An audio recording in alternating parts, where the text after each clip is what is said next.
Hey there, welcome to Gardening with Bill.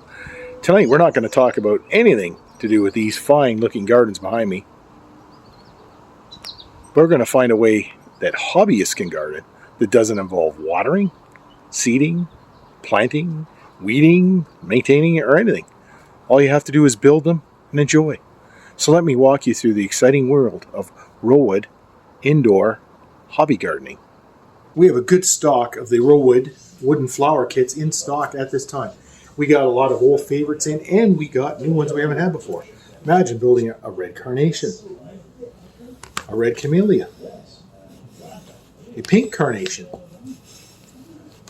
How about a lilac? We have pink tulips. We have pink lilies. Sunflowers are always popular. Orange tulips. I don't think you'll find these growing locally, but we have a sakura and a red rose. Who doesn't like a red rose? A light orange gerbera daisy and a pink rose. Red carnation. Pink carnation. A purple moth orchid. Purple tulip. Chamomile. Purple iris. And pink dahlia. And if that wasn't enough, these are a lot of fun. You could compose your own bouquet. You can kind of mix and match, combine however you want. They make it easy for you to make a bouquet right out of the box with a little display stand and everything. This is the wooden flower basket.